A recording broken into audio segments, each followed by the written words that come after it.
Welcome back students to the third lecture of laws of motion या forces and laws of motion. यहाँ पे हम लोग पढ़ने वाले हैं लॉज ऑफ मोशन क्या होता है।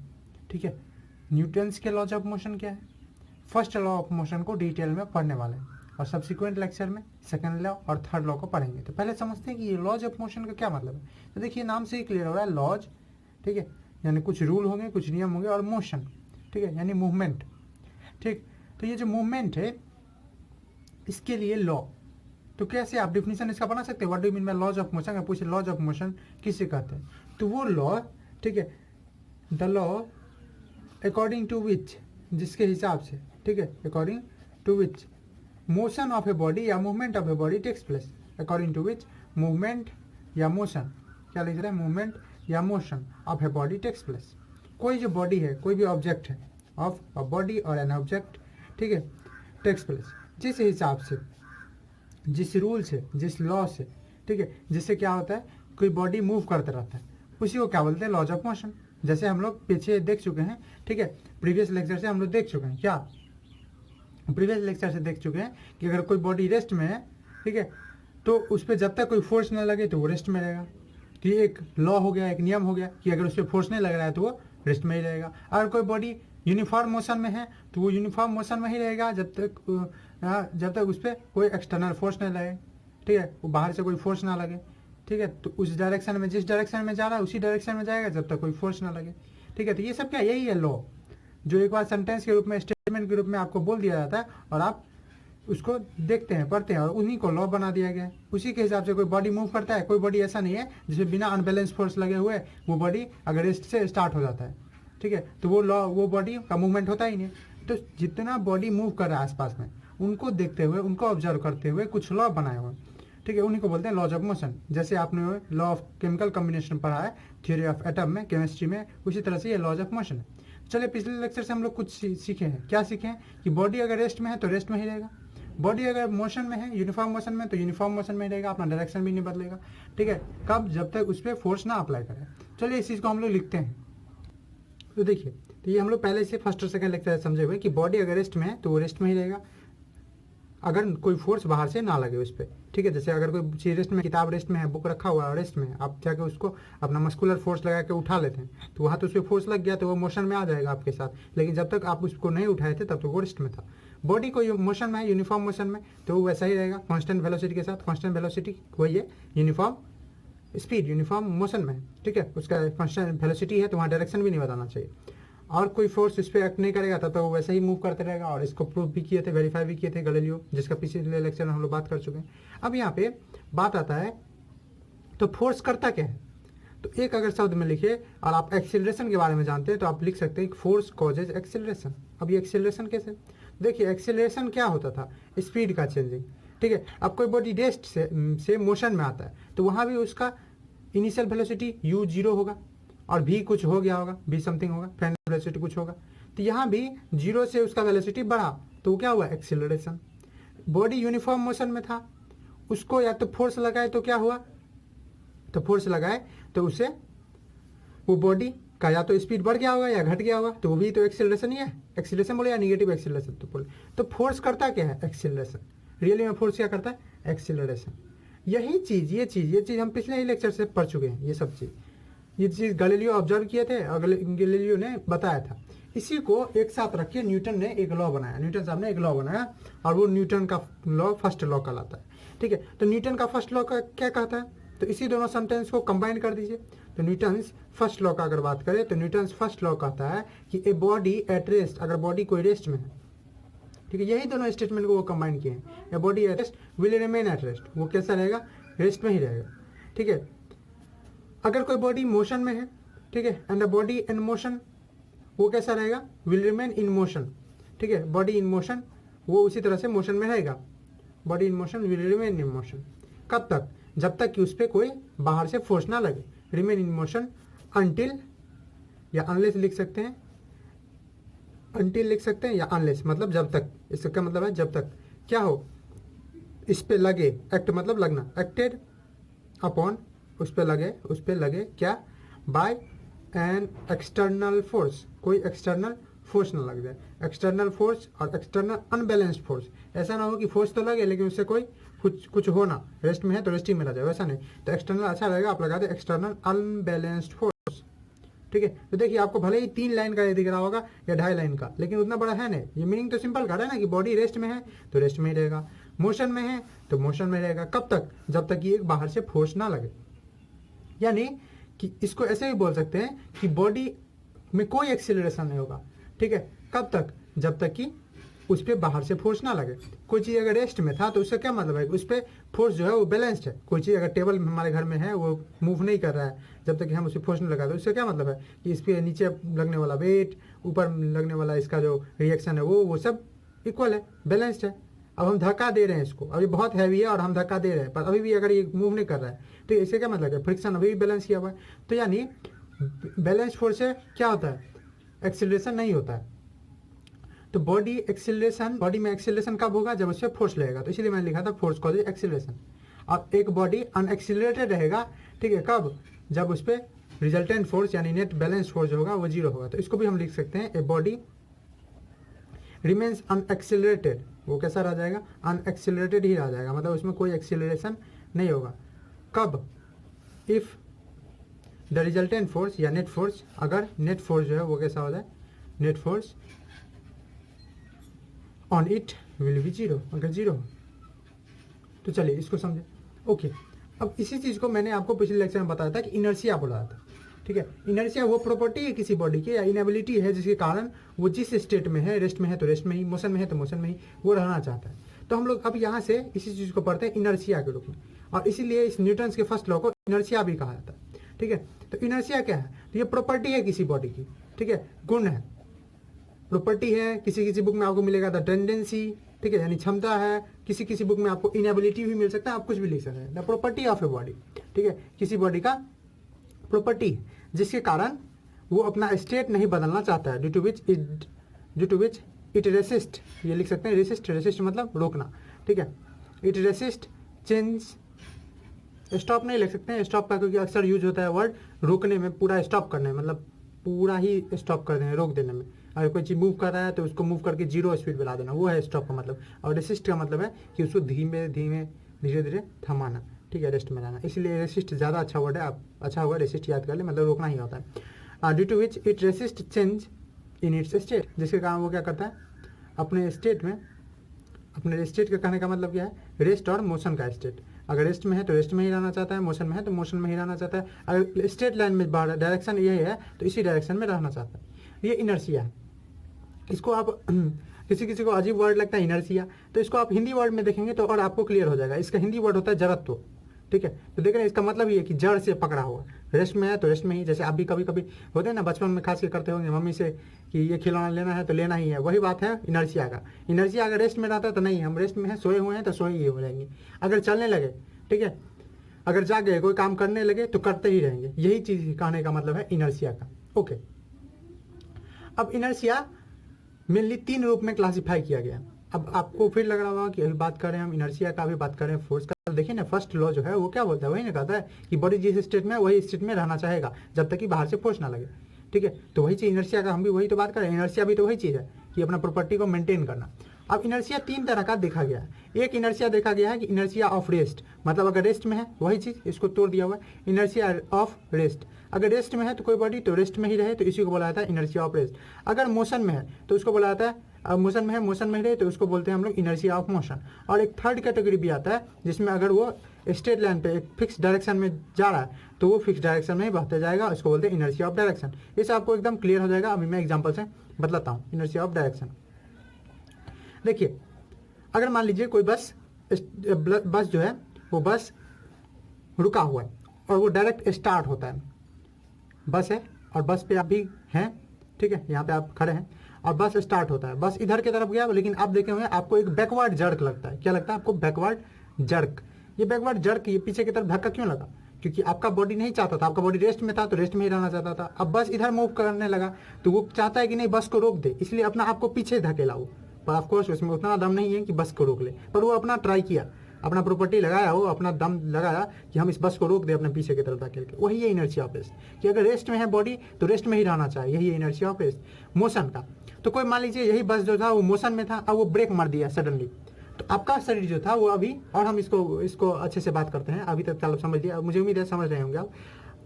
अब देखिए बस मोशन में था, बस जो मोशन में था तो आगे की तरफ बढ़ रहा था मान लीजिए, अब बस डायरेक्ट ब्रेक मार दिया, तो आपका बॉडी किस में था, मोशन में। अब वो नहीं चाह रहा कि रेस्ट में आने का, ठीक है, आपका ब्रेक जहां लगा है बस का, तो वो बस रुक गया, पर आपका शरीर क्या बोलेगा, नहीं हमको मोशन में करना है, तो वो क्या होगा, वो आगे की तरफ भागेगा, वो चाहेगा बस को धकेल के लिए चले हम आगे, पर ऑफ कोर्स वैसा नहीं हो पाता। अगेन आप साइकिल से तो टूर किए ही होंगे, या कार से, ऐसे में जब जाते हैं तो जब आप एक शार्प टर्न लेते हैं, मान लीजिए ऐसे जा रहे हैं और यहाँ पे रास्ते में एक शार्प टर्न है, यहाँ पे जो टर्न लेते हैं तो आप देखे होंगे कि अगर इधर टर्न लेते हैं तो हमारा शरीर जो है वो इधर की तरफ हो जाता है। ये क्यों होता है, ये भी इनर्शिया के कारण है। हम इधर जाना चाह रहे थे लेकिन शरीर जो है वो बस जो कार है वो इधर टर्न हो गया, तो हमारा शरीर उसको अपोज करने के लिए, नहीं हमको इधर नहीं जाना है, इधर हो जाएगा। तो यही चीज़ है inertia of rest, inertia of motion, inertia of direction. Easy example से मैंने आपको समझा दिया, बस का ही ले सकते हैं। अब चलिए इसको हम लोग लिख लेते हैं। तो इनर्शिया ऑफ रेस्ट क्या है, the inertia of rest means, inertia of rest का मतलब है कि बॉडी एट रेस्ट, इसी को और कोई नया डिफिनेशन मैंने लिखने वाला हूँ, ठीक है। Inertia of rest means body at rest do not want to change its state, do not wants to change its state, अपना स्टेट नहीं बदलना चाहता है, या रेसिस्ट इट्स स्टेट बोल सकते हैं, ठीक है। रेस्ट में है तो रेस्ट में ही रहना चाहता है, कब तक, जब तक कि अनबैलेंस फोर्स न लगे। बैलेंस फोर्स रहेगा तब तक चलेगा। जैसे मान लीजिए यहीं पे आपको खिलौना वाला बस रहता है, खिलौना वाला बस को कोई आगे धकेल भी देता है तो आप उसको पीछे कर लेते हैं क्योंकि आपका दम है। पर यहाँ ये हम लोग का बस जो हम लोग चढ़ते हैं वो वाला है, तो वहाँ पे हमको उतना दम नहीं है कि हम इसको अपना शरीर पीछे करके इसको भी पीछे कर ले।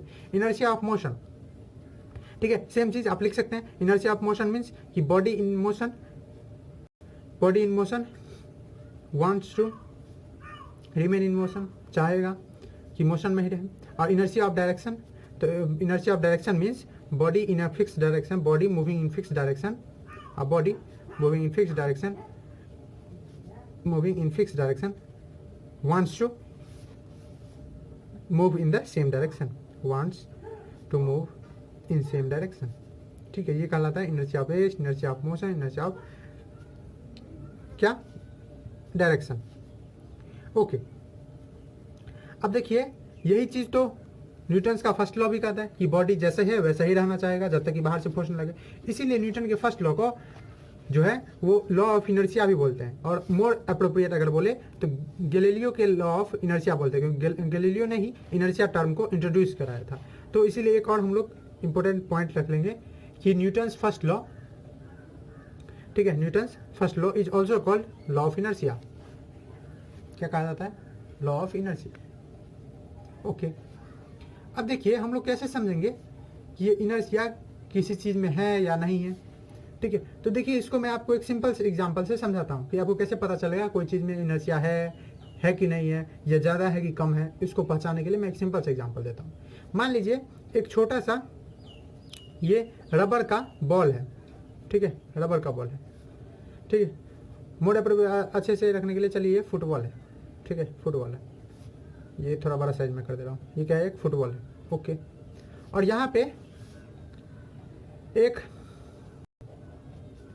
रॉक है, क्या है, चट्टान, पत्थर बोल सकते हैं, ठीक है, पीस ऑफ रॉक है, मतलब सिंपल में स्टोन है, पत्थर है इतना बड़ा। अब आपको इसको मूव करना है और इसको मूव करना है। पैर से कोशिश नहीं कीजिएगा, इस केस में तो कुछ नहीं होगा, इस केस में बहुत कुछ हो जाएगा। तो पैर से कोशिश नहीं करना, आपको इसको मूव करना है, किसमें आसानी होगा। तो ये तो रबर का है, आराम से हवा भरा हुआ है, तो ये तो आराम से एक लात मारेंगे तो चला जाएगा। मतलब ये ज़्यादा देर तक अपना स्टेट जो रेस्ट का है वो नहीं बचा पाया, मतलब इसमें इनर्शिया ज़्यादा है कि कम, तो हमारे हिसाब से कम है, ज़्यादा नहीं ना बचा पाया ये, ठीक है। ये रेस्ट में था, रेस्ट को मेंटेन करना चाहता था, लेकिन थोड़ा ही फोर्स पड़ा, ठीक है, 5 न्यूटन का ही फोर्स पड़ा, न्यूटन होता है इसका यूनिट, 5 न्यूटन का फोर्स पड़ा, ये मूव करना शुरू कर दिया, ठीक है। तो इसका क्या है, इसका स्टेट चेंज करने का जो टेंडेंसी है वो कम है, यानी इसके पास कम इनर्शिया। क्यों, अगर आप अच्छे से देखेंगे तो इसका लेस मास है, लेसर मास कम है। मास क्या होता है, अगेन कितना मैटर है किसी चीज़ में, केमिस्ट्री में आप पढ़े। अगेन ये जो स्टोन है, ये पत्थर है, भले ही गोल भी रहे या इरेगुलर भी रहे, अक्सर पत्थर गोल नहीं मिलता है, इसलिए मैंने ऐसा बना दिया। अब इस पत्थर को हम लगभग ये इसी साइज का जो ये पत्थर है, इसका लगभग 15-20 kg वेट होगा, समझिए, इसका बहुत ज़्यादा मास है, मोर मास। तो बहुत ज़्यादा मास है, तो इस पर आपको अगर बहुत ज़्यादा मास है तो क्या करना पड़ेगा, इसको आपको 20 न्यूटन 25 न्यूटन फोर्स देना पड़ेगा इसको हिलाने के लिए। मतलब इसको अगर अपना स्टेट बदलना है तो इसको क्या करना पड़ेगा, आपको ज़्यादा फोर्स लगाना पड़ेगा। मतलब ये ज़्यादा देर तक अपना स्टेट, अपना रेस्ट का स्टेट मेंटेन किया हुआ है, मतलब इसके पास ज़्यादा इनर्शिया है, ठीक है, मोर इनर्शिया। और इसके पास क्या है, लेसर इनर्शिया, ठीक है। अब आप इनर्शिया को अगेन हार्डनेस के टर्म में ना देखें कि ये हार्ड था इसलिए, ये सॉफ्ट था इसलिए, मास के टर्म्स में देखें, ठीक है, मास के टर्म्स में देखें तो वो ज़्यादा बेटर होगा। तो यहाँ से आप एक कंक्लूजन ले सकते हैं कि मास जो होता है, कितना मैटर है किसी चीज़ में, is the measure of inertia, ठीक है। आपको बोले कि किसी बॉडी में कम इनर्शिया है, ठीक है, किसी बॉडी में ज़्यादा इनर्शिया, इसका क्या मतलब है, इसका मतलब है किसी बॉडी में कम मास और ज़्यादा मास है। कम मास मतलब कम इनर्शिया, ठीक है। Lesser mass means lesser mass means lesser inertia. कम मास है मतलब कम इनर्शिया होगा, ठीक है, कम देर तक वो अपना स्टेट को मेंटेन करके रख पाएगा, ठीक है। और यही मोर मास रहे तो मीन्स मोर इनर्शिया, वो ज़्यादा, जितना ज़्यादा मास होगा तो उतना ज़्यादा देर तक वो अपना स्टेट मेंटेन करेगा, ठीक है। जैसे इस केस में था, बस वाले केस में था, बस बहुत हैवी होता है, बहुत ज़्यादा मास होता है उसका, ठीक है, इसलिए वो ज़्यादा देर तक अपना स्टेट रेसिस्ट करेगा। वही खिलौने वाला बस रहता तो वो नहीं करता, उसको मैं थोड़ा सा पुश करता ऐसे तो वो आराम से मूव करना शुरू कर देता। तो यही है इनर्शिया को थोड़ा सा फील करना, ठीक है, किस बॉडी में ज़्यादा इनर्शिया होगा, किस बॉडी में कम इनर्शिया होगा। ओके, अब आपके मन में कभी कभी होता है ये न्यूटन क्या है, एक न्यूटन अभी तक मुझे समझ में नहीं आया, ठीक है। मैंने अभी नहीं बताया वो एक न्यूटन, क्योंकि इसका डिफिनीशन का टाइम नहीं आया, वो सेकंड लॉ ही देता है फॉर्मूला, वहाँ से हम लोग देते हैं। फिर भी आपको अगर समझना है 1 न्यूटन लगभग कितना होता है लगभग, तो 1 न्यूटन समझ लीजिए कि 100 ग्राम का कोई ऑब्जेक्ट ले लीजिए, ठीक है, वो कुछ हो सकता है, आपका चीनी हो सकता है, पत्थर हो सकता है, तब आपके हाथ पे कितना फोर्स लग रहा है, फोर्स तो लग रहा होगा ना, एक पुल होगा पीछे की तरफ, जैसे मान लीजिए ये पेन रखे हुए हैं तो मेरे इस हाथ पे एक फोर्स लगा हुआ, उसी तरह से आप 100 ग्राम का कोई चीज लीजिए, इस पे कितना फोर्स लग रहा है, उसको लगभग हम बोल सकते हैं कि वो 1 न्यूटन के बराबर है, ठीक है। तो यहाँ 5 न्यूटन मतलब इसका 5 गुना फोर्स इस पे लगा है, 20 न्यूटन मतलब इसका 20 गुना फोर्स लगा है, क्योंकि हमको अक्सर 1 का जरूरत होता है, उसके बाद हम सब कुछ खुद ही निकाल लेते हैं। ओके, तो ये सब हम लोग देखे क्या न्यूटन के फर्स्ट लॉ में, ये क्या दिखाता है। अब अगर पूछ दे, बहुत अच्छा सा क्वेश्चन देता है, ठीक है, what does Newton first law give, Newton first law क्या दिया आपको, क्या दिया, फिजिक्स लॉ क्या दिया, ठीक है, और यहाँ पे हम लोगों को क्या दिया, फर्स्ट लॉ गिव। तो अब अगर गौर से देखेंगे, आपको सोचना चाहिए, आपको ये वीडियो रोके कि क्या दिया हमको। तो न्यूटन का फर्स्ट लॉ रियली में डिफिनीशन दिया फोर्स का, क्या दिया, डिफिनीशन। यही ना बोला कि फोर्स कुछ है जिसके कारण कोई बॉडी रेस्ट में है तो रेस्ट में ही रहेगा, मोशन में है तो मोशन में ही रहेगा, जब तक उसे फोर्स ना लगे। यही नहीं बोला कि जब तक कोई फोर्स नहीं लगेगा, ठीक है, तो किसी चीज़ का स्टेट नहीं बदलेगा। स्टेट चेंज होने का मतलब, ठीक है, स्टेट बदलने का मतलब रेस्ट से मोशन में आ जाना, मोशन से रेस्ट में आ जाना, स्पीड बदलना, डायरेक्शन बदलना, ये होता है किससे, फोर्स से। तो यही ने बताया कि फोर्स इज समथिंग, ठीक है, फोर्स इज समथिंग, या अच्छे से बोले तो कुछ कोई एजेंट है, फोर्स इज एन एजेंट जो क्या करता है, which can cause change in the state of body, which can cause change in the state of body, ठीक है। स्टेट, रेस्ट का स्टेट या मोशन का स्टेट या फिक्स डायरेक्शन का स्टेट बदल सकता है, ठीक है, स्टेट ऑफ ए बॉडी। मतलब क्या दिया, फर्स्ट लॉ दिया, क्या चीज, डिफिनीशन ऑफ फोर्स, ठीक है, क्या दिया, डिफिनीशन ऑफ फोर्स। तो इसको अब हम लोग डिफाइन करते हैं कि ये फोर्स कैसे, क्या डिफिनीशन होगा वो अच्छे से हम लोग देखते हैं। चलिए, तो फोर्स को अब हम अच्छे से डिफाइन कर लेते हैं कि फोर्स क्या है, ठीक है। तो फोर्स क्या है, वो चीज़ है, ठीक है, समथिंग, या अच्छे से बोले फोर्स इज एन एजेंट, एक एजेंट है जो चेंज करता है, विच चेंजेस, क्या चेंज करता है, रेस्ट और मोशन का स्टेट, विच चेंजेस और ट्राइज टू चेंज, क्या करता है, प्रयास करता है, जिसको आपको टेंस भी मिलेगा किसी किसी बुक में, ट्राइज टू, इसको किसी किसी बुक में आपको टेंस मिलेगा, वो भी प्रयास का ही मतलब होता है। ट्राइज टू चेंज, क्या चेंज करने का कोशिश करता है, state of rest and motion, rest और मोशन का स्टेट और motion, mode appropriately uniform motion, ठीक है। फोर्स एक वेक्टर क्वांटिटी, मैंने पहले से बता दिया है। डायरेक्शन इंपॉर्टेंट होता है फर्स्ट लेक्चर में, कैसे डायरेक्शन इंपॉर्टेंट है वो भी बता दिया है। न्यूटन होता है, इसका यूनिट ये भी बता दिया। अब चलिए यहाँ से ये डिफिनीशन और फोर्स का जो लॉ है, यहाँ से ज़्यादा क्वेश्चन नहीं आता है, इसके एप्लीकेशन से बहुत सारा क्वेश्चन आता है। जैसे मैं आपको अभी पूछ दूँ कि जो आदमी है वो सीट बेल्ट क्यों लगाता है, ठीक है, गाड़ी चलाते वक्त सीट बेल्ट क्यों लगाता है, आपको बैकवर्ड जड़ क्यों मिलता है, फॉरवर्ड जड़ क्यों मिलता है बस स्टार्ट या स्टॉप होने पे, ठीक है। आपको मैं सिंपल सा दे दूं कि अब आप देखे होंगे ऐसा बहुत जगह कि जब स्टिक मारा जाता है किसी कारपेट पे, आप किसी चादर पे ही स्टिक मारते हैं या उसको पटकते हैं तो उसमें से गर्दा निकल जाता है, डर्ट पार्टिकल निकल जाता है। क्यों निकल जाते हैं, ये चीज़ फर्स्ट लॉ हमको बताता है। तो यहाँ पे हम लोग पढ़ने वाले हैं एप्लीकेशंस ऑफ फर्स्ट लॉ, क्या चीज़ का, फर्स्ट लॉ का एप्लीकेशंस, कि वहाँ उसका क्या क्या यूज होता है हमारे डेली लाइफ में। फिजिक्स पढ़ क्यों रहे हैं, वही चीज़ तो हम अपने डेली लाइफ में अप्लाई करने के लिए, तो वही पढ़ते हैं हम लोग एप्लीकेशन या यूजेज ऑफ फर्स्ट लॉ। पहला एप्लीकेशन हम लोग समझते हैं इसके फर्स्ट पार्ट से, जो कि है रेस्ट। तो वहाँ से देखिए एक बहुत अच्छा आपके लिए गेम है। यह गेम में आपको क्या किया जाएगा, आपको आप घर पे भी आराम से कर सकते हैं। एक ग्लास रहेगा आपके पास, उस ग्लास पे एक छोटा सा कार्डबोर्ड रहेगा, ठीक है, और वो कार्डबोर्ड पे एक कॉइन रहेगा। क्या रहेगा, कॉइन। आपको इसको फ्लिक करना है, फ्लिक करना मतलब मारना है, ठीक है। तो आपको जब इसको फ्लिक कीजिएगा, मारिएगा इस कार्डबोर्ड को, तो देखिएगा कार्डबोर्ड तो यहाँ मूव कर गया, कार्डबोर्ड यहाँ आके गिर गया, ठीक है, लेकिन कॉइन जो था वो कॉइन नीचे आ गया। ऐसा क्यों हुआ, आप इसको मारे तो आपको कॉइन को भी चला जाना था, लेकिन कॉइन क्यों नहीं गया। अब ये क्वेश्चन उठना चाहिए आपके मन में, ठीक है, ये कॉइन जब इस पे था, जब ये चला गया तो कॉइन क्यों नहीं गया। तो सिंपल से आपका लोग अरे इसका मास है इसलिए चला गया, नहीं, आप अच्छे से सोचिए, ठीक है, क्यों ये चला गया। तो यहाँ पे आपको इनर्शिया थोड़ा सा ध्यान में लाना पड़ेगा, ठीक है, कि देखिए ये जो कॉइन था, ये कॉइन के स्टेट में था, रेस्ट के स्टेट में। ये क्या, जब आप इसको इसमें लगाए, ये चीज बैठा किस पे था, इस कार्डबोर्ड पे। अब इस कार्डबोर्ड को जहां फ्लिक किए, मारे, ठीक है, तो क्या हुआ, ये कार्डबोर्ड भी इसके पास भी इनर्शिया था, ये भी रेस्ट में रहना चाहता था, पर आप इसने कस के मारे कि ये चला गया। पर ये जो था, ये अपना स्टेट अभी बदलना नहीं चाहता था, इसलिए क्या रहा, ये रेस्ट में ही रहा। रेस्ट में ही रहने के कारण वो उसी जगह रहा, और उसी जगह ये हट गया, उसका जगह छीना गया, इसलिए वो क्या हो गया, नीचे गिर गया, ठीक है। चलिए इसको मैं अपने वर्ड्स में लिख देता हूँ आपके लिए।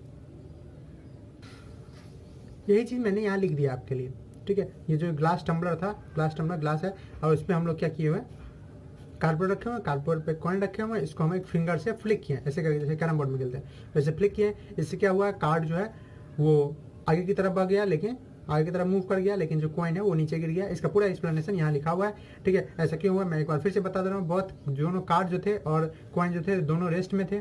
मैंने यहाँ पे आपको लिख के दिखा दिया है, दोनों रेस्ट में थे। जब हिट किए इसको, यानी फ्लिक किए इसको, जब फिंगर से फ्लिक किए, तो क्या हुआ, तो इसका स्टेट ऑफ रेस्ट, जो कार्डबोर्ड था हमारा स्टेट ऑफ रेस्ट, उसका स्टेट ऑफ रेस्ट बिगड़ गया, ठीक है। इससे क्या हुआ, तो वो तो मूव कर गया, इसका स्टेट ऑफ रेस्ट चला गया, क्योंकि हम जब फोर्स लगाते हैं तो इनर्शिया चेंज हो जाता है, ठीक है। इनर्शिया को हटाने के लिए हम लोग को फोर्स लगाना पड़ेगा, उसका स्टेट, यही तो फर्स्ट लॉ बोलता है कि आपको ऐसे भी बोल सकते हैं कि to change inertia force is you applied, ठीक है। इनर्शिया को चेंज करने के लिए, यानी जो स्टेट है बॉडी का, उसको चेंज करने के लिए फोर्स का यूज होता है। तो यहाँ रेस्ट का स्टेट था, तो उसको बदलने के लिए हमको क्या करना पड़ा, फोर्स। पर ये फोर्स क्या कॉइन पे हम लगाए, नहीं, हम कार्डबोर्ड पे लगाए। तो ये कार्डबोर्ड तो मूव कर गया, लेकिन ये कॉइन पे फोर्स नहीं लगा, इसलिए कॉइन वहीं का वहीं रख गया। अब क्या हुआ, जब वहाँ का वहीं रह गया, तो वो कॉइन जब कार्डबोर्ड मूव कर गया तो कॉइन नीचे गिर गया बेचारा। तो ये चीज़ यहाँ लिखा हुआ है, ठीक है। सब कुछ आप लोग के पॉज करके देख सकते हैं। वैसे नोट्स का भी जो लिंक है वो डिस्क्रिप्शन में रहेगा, तो आप वहाँ से चेकआउट कर सकते हैं। ये तो हुआ फर्स्ट एप्लीकेशन जो आपके डेली लाइफ में रेस्ट से होता है।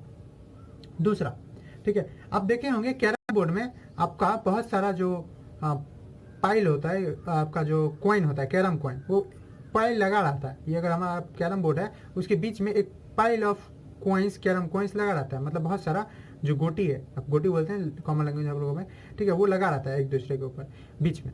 अब आप यहाँ से कैरम मारते हैं, कैरम का जो कॉइन है, स्ट्राइकर है, उससे मारते हैं।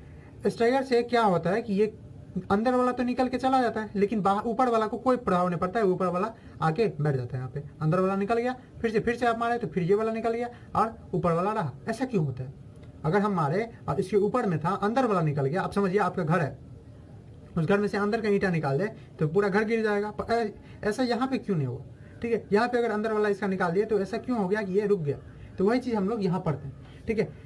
क्या इसको कैसे हम बोलेंगे, तो नो मूवमेंट या not movement of upper carrom coin, मैं आपका जनरल वर्ड में लिख दे रहा हूँ, no movement of upper carrom, ठीक है। कहाँ से, from pile of coins, from pile of carrom coins more appropriately, from piles of carrom coins, ठीक है।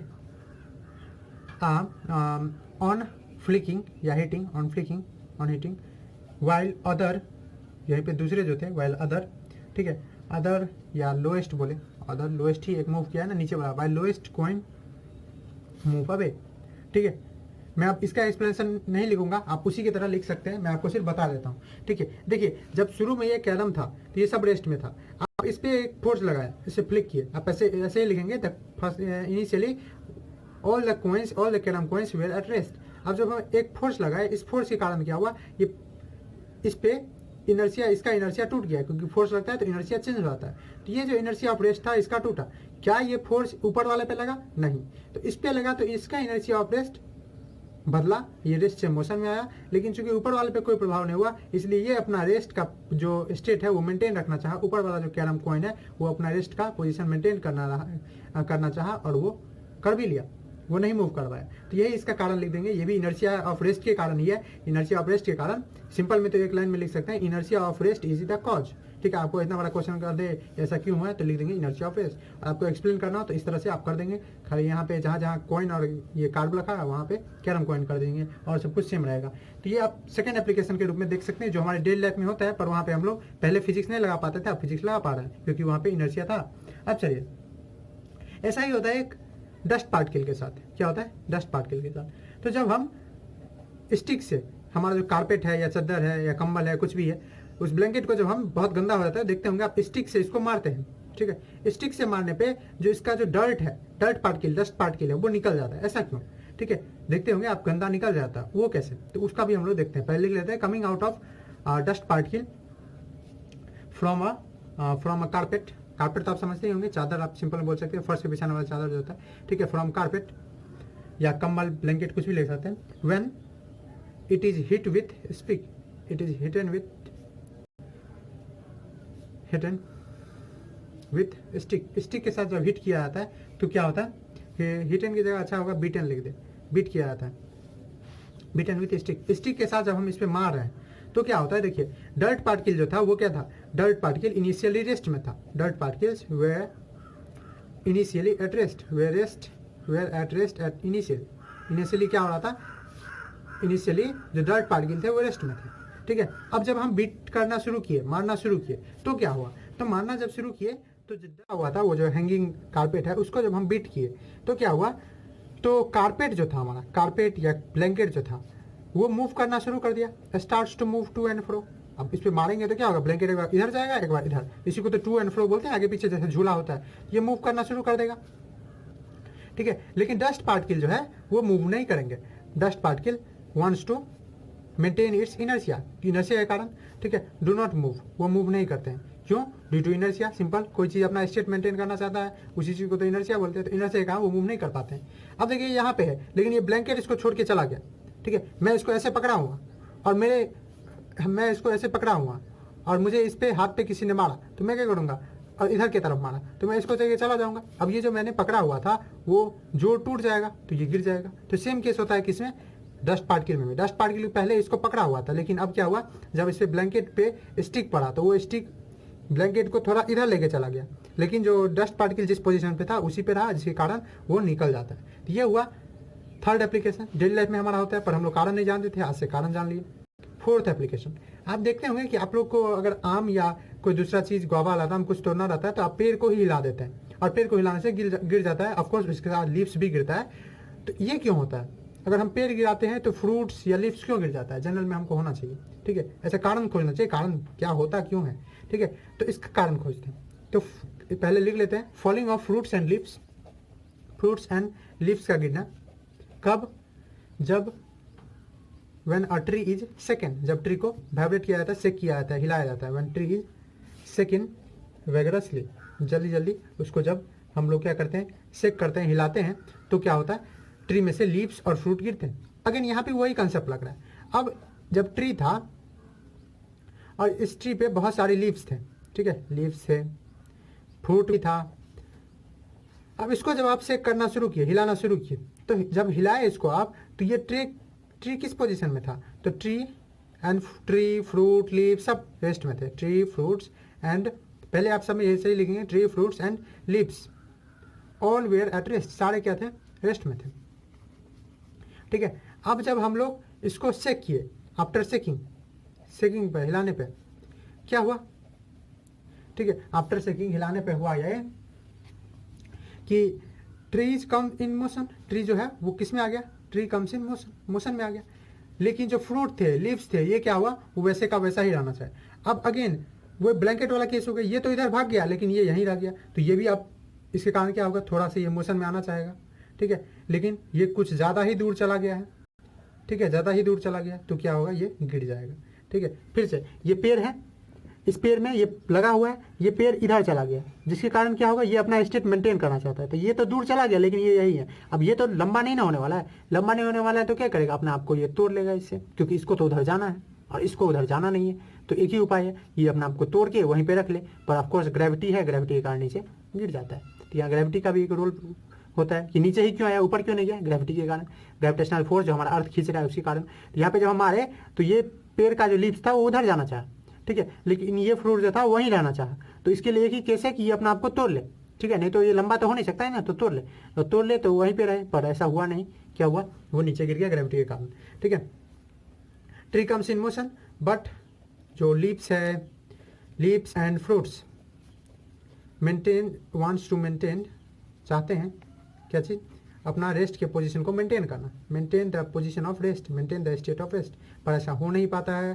ठीक है, इसीलिए क्या होता है, वो गिर जाते हैं। ठीक है, तो ये हुआ आपको फोर्थ एप्लीकेशन। चलिए थोड़ा आगे बढ़ते हैं फिफ्थ एप्लीकेशन की तरफ। फिफ्थ एप्लीकेशन में क्या पढ़ने वाले हम लोग, अब पढ़ने वाले वो जर्क वाला। ठीक है, जर्क वाइल ट्रेवलिंग। ठीक है, इसका 3 केस पढ़ लेते हैं, जर्क वाइल ट्रेवलिंग। ये वैसे हम लोग पहले ही चर्चा कर चुके हैं, फिर से एक बार डिटेल में चर्चा कर लेते हैं। पहला है फॉरवर्ड जर्क, जो आगे की तरफ जर्क लगता है, कब, जब गाड़ी रुक जाती है suddenly. Forward jerk while when a vehicle, कोई व्हीकल चाहे वो बस हो या कार हो, when a vehicle stop suddenly. बस में तो आप अगर खड़े हैं तब तो क्या बात है, ठीक है, तो जब सडनली रुक जाता तब तो बहुत ज़्यादा धक्का लगता है, एक दूसरे के देह पे हम लोग रहते हैं, तब तो अलग ही बात है। पर क्या समझिए, जब व्हीकल स्टॉप हो जाता है, तो देखिए व्हीकल जा रहा था, ठीक है, आप इस पर खड़े थे, मान लीजिए यहाँ पे आप खड़े थे, मैं आपका एग्जांपल ले रहा हूँ, बगल में जो बैठा हुआ है उसको छोड़िए, आपका एग्जांपल लेता हूँ। आप खड़े हैं, ठीक है, तो आप और आपका जो पैर जो इसमें टच किया हुआ वो दोनों किस में है, मोशन में। बस जा रहा है, ठीक है, बस जा रहा है, बाद में स्टॉप होगा, अभी मोशन में।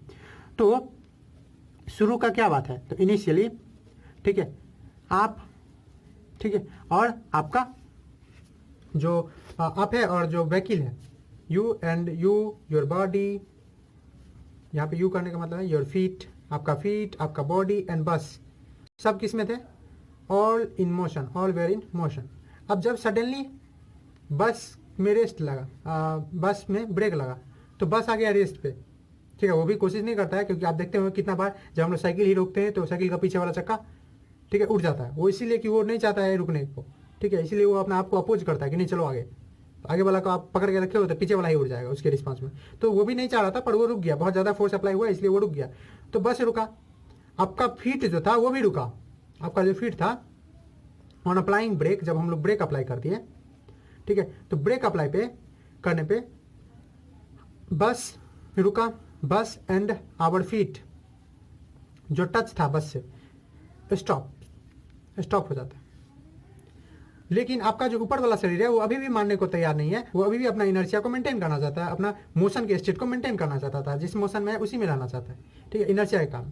तो वो अब चाहेगा कि नहीं हम आगे जाएंगे, इसीलिए वो फॉरवर्ड जर्क पाता है। But our upper body part, ठीक है, our upper body part still wants to move, ठीक है, अभी भी क्या चाह रहा है, मूव करना चाह रहा है, स्टिल वांट्स टू मूव, और इसीलिए हम लोग क्या करते हैं, हम लोग आगे की तरफ एक फॉरवर्ड जर्क मिलता है, आगे की तरफ एक धक्का मिलता है। सेम केस किसका है, बैकवर्ड जर्क का, इन केस अगर गाड़ी रुका हुआ है और वो स्टार्ट होता है। तो चलिए पढ़ते हैं किसका, सिक्स्थ एप्लीकेशन। सिक्स्थ एप्लीकेशन क्या है, तो बैकवर्ड जर्क है अभी, ठीक है, कब, बैकवर्ड जर्क जब when a vehicle start suddenly, जब व्हीकल क्या हो, स्टार्ट हो, वहाँ स्टॉप हुआ था moving, when vehicle start suddenly from rest से। अब देखिए यहाँ गाड़ी जब रेस्ट में था और आप खड़े थे, तो आपका गाड़ी और आपका फीट दोनों टच में था, वो दोनों क्या था, रेस्ट में था। तो फिर से आप वही सेंटेंस लगेंगे इनिशियली, ठीक है, बस आवर फीट, ठीक है, या योर फीट लिख सकते हैं, आवर फीट, ठीक है, our body, all were at rest. Again मैं आपके शरीर को, आपके पैर को अलग इसलिए कर रहा हूँ क्योंकि दोनों अलग अलग दिशा में जाने का कोशिश करें। ऑल वेयर एट रेस्ट, दोनों एट रेस्ट में थे, रेस्ट पे थे, ठीक है। अब जहाँ स्टार्ट हुआ, आफ्टर स्टार्टिंग, ठीक है, जब स्टार्ट हुआ तो बस आ गया मोशन में, बस कम्स इन मोशन, ठीक है, सारे बस आ गया मोशन में, मतलब बस का सारा पार्ट। आपका जो पैर था वो भी चूंकि उसके साथ टच में था तो our feet also come in motion, हमारा फीट जो था, पैर था, वो भी मोशन में आ गया। लेकिन क्या आपका ऊपर वाला बॉडी मांगेगा? नहीं, अभी भी नहीं मानेगा, ठीक है, also comes in motion. But our upper body part still wants to be at rest, हमारा ऊपर का जो बॉडी पार्ट है वो अभी भी चाह रहा है कि भैया रेस्ट में रहना है, क्योंकि रेस्ट में थे तो हम तो रेस्ट ही में रहेंगे। But our upper body part still wants to be at rest, inertia के कारण आवर अपर बॉडी पार्ट, हमारा ऊपर वाला बॉडी पार्ट जो है वो अभी भी रेस्ट में रहना चाहता है। और इसी कारण जब बस आगे गया तो उसको रोकने के लिए आपका शरीर अपने आप को पीछे धकेलता है, चाहता है बस रोक दे, पर आपको पता है आप में उतना दम नहीं है, आपके शरीर में उतना दम नहीं है कि आप पीछे अपने आप को पीछे करके बस को रोक दे। अगर इतना दम रहता तो आप बस को रोक लेते, आप में इनर्शिया रहता, पर आप में इतना इनर्शिया क्यों नहीं है? क्योंकि आपका मास कम है बस के कंपेरिजन में, और मास से ही इफेक्ट होता है इनर्शिया। तो हमारा ऊपर वाला बॉडी पार्ट अभी भी रेस्ट में है, want still to be at rest, rest में रहना चाहता है, लेकिन but due to lesser inertia, ठीक है, लेस इनर्शिया है किसके कंपेरिजन में?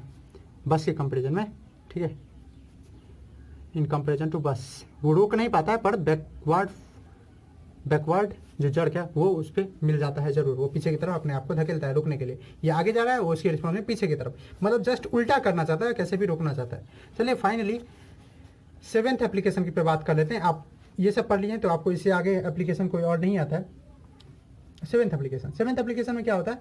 तो side way fall of passenger, ठीक है। अब देखेंगे, मान लीजिए बस पे ही है या कार पे ही या साइकिल पे भी ऐसा होता है, ठीक है, सब पे होता है, ऐसा नहीं है, कोई भी व्हीकल पे होता है। Side way fall of passenger, ठीक है, when a sharp turn is taken, जब भी हम लोग एक शार्प टर्न लेते हैं, ठीक है, when a sharp turn is taken, जब हम लोग डायरेक्शन बदलते रहते हैं, एक शार्प टर्न लेते हैं, मान लीजिए ऐसे है और रास्ता ऐसे है, व्हीकल आ रही है ऐसे, ये मैं छोटू सा कार, मुझे आता नहीं है ड्राइंग, फिर ही मैं कोशिश करता हूँ। ये कार इधर जाना चाहता है, यहाँ तक आया, यहाँ तक आया, सब आदमी जो थे इधर की तरफ थे, सीधा बैठे हुए थे। अब ये इधर हो गया, आपका शरीर सीधा जाना चाह रहा था, उसको वो किधर ट्रेवल कर दिया, थोड़ा लेफ्ट में टर्न कर दिया, ठीक है। ये लेफ्ट को टर्न को आपका जो बॉडी है वो बर्दाश्त नहीं करेगा, वो बोलेगा नहीं मैं लेफ्ट में इसको जाने नहीं दूंगा कार को। तो क्या करेगा आपका बॉडी राइट टर्न करेगा, ठीक है, किसका? बॉडी का आपका, ठीक है। लेफ्ट टर्न हुआ है कौन? लेफ्ट टर्न हुआ है कार, ठीक है। आपका बॉडी उसका जवाब में क्या देगा? ठीक है, आपका बॉडी उसके जवाब में अपने आप को राइट की तरफ धकेलेगा। और आप ये देखे होंगे, ऑब्जर्व किए होंगे कि आपका जब गाड़ी जिस डायरेक्शन में बदलता है या साइकिल जिस डायरेक्शन में बदलता है, उससे उल्टा में आप मूव करने का कोशिश करते हैं। अगेन क्यों? क्योंकि आपको स्ट्रेट लाइन में जाना है, आपको ना ही लेफ्ट में ना ही राइट में। आपका जो डायरेक्शन है, इनर्शिया ऑफ डायरेक्शन है, वो कैसा है? स्ट्रेट लाइन का। तो आप ना इधर जाना चाहते हैं ना इधर, तो इसके लिए आप क्या करेंगे? तो आप चाहेंगे कि हम उसी स्टेट में रहें, हम स्ट्रेट लाइन में। तो गाड़ी आपको लेफ्ट की तरफ ले जा रहा है, तो आप क्या कोशिश करेंगे? राइट की तरफ अपना शरीर को करेंगे। पर अगेन आप राइट की तरफ उसको नहीं कर पाएंगे, क्योंकि आप में उतना हिम्मत नहीं है, आप में उतना इनर्शिया नहीं है। और इसी सब से आप ये भी समझ गए होंगे कि क्यों कभी कभी जो होता है हम लोग सीट बेल्ट पहनते हैं, क्योंकि वही जो मूवमेंट है, साइडवेज टर्न का मूवमेंट जो है वो रोकने के लिए हम लोग सीट बेल्ट पहनते हैं, ठीक है। या ऐसा भी होता है कोई ऊपर में नहीं बैठना चाहता है, बुद्धिमान आदमी अक्सर बस के ऊपर में नहीं बैठना चाहते हैं, क्योंकि उनको पता रहता है जब शार्प टर्न लेगा या रुकिएगा, तो मान लीजिए आप कॉर्नर पे ऊपर में बैठे हुए हैं, बस के कॉर्नर पे ऊपर में बैठे हुए हैं यहाँ पे, ठीक है, और बस जो है सडनली रुक गया, ठीक है, रुक गया। अब रुका तो आप क्या, आप तो आगे की तरफ जाना चाहेंगे ना, आप तो मोशन में थे, तो आपको ऊपर की तरफ फेंक देगा और हो सकता है आप नीचे निकल जाए अगर कस के नहीं पकड़े हुए। तो इसीलिए आदमी जो है ऊपर की तरफ नहीं बैठना चाहता है, ठीक है। ये सामान को ऊपर में जल्दी नहीं बिना बांधे नहीं रखा जाता है। आप देखते होंगे जो ऊपर में जो सामान रखा जाता है, चाहे वो गाड़ी पे या टेम्पो पे या किसी चीज़ पे, तो उसको बांध दिया जाता है। बांधने का यही कारण है, बहुत सारे एप्लीकेशन है, मैंने कुछ चुन के आपको बता दिया, ये सभी मैं बता दे रहा हूँ कि जो गाड़ी है या उस पर कोई चीज़ है तो उसको बांध के रख दिया जाता है। बांध के रखने का यही मतलब है कि वो जो है जब मूव करने का कोशिश करेगा नहीं मूव कर पाएगा। तो ये सब कुछ एप्लीकेशन से थे न्यूटन्स फर्स्ट लॉ का। न्यूटन्स फर्स्ट लॉ पूरा कंप्लीट हो चुका है। वो क्या देता है, वो डिफिनीशन देता है फोर्स का, यूनिट ऑफ समझ गए हैं, वेक्टर क्वांटिटी ये समझ गए हैं, कुछ एप्लीकेशन समझ गए हैं, न्यूटन्स का फर्स्ट लॉ का स्टेटमेंट समझ गए हैं, इंपॉर्टेंस समझ गए हैं। अब चलिए ऐसे ही आप नेक्स्ट लेक्चर में हम लोग बात करेंगे न्यूटन्स की सेकंड लॉ के ऊपर। तब तक पढ़ते रहे, ठीक है। Thanks for watching.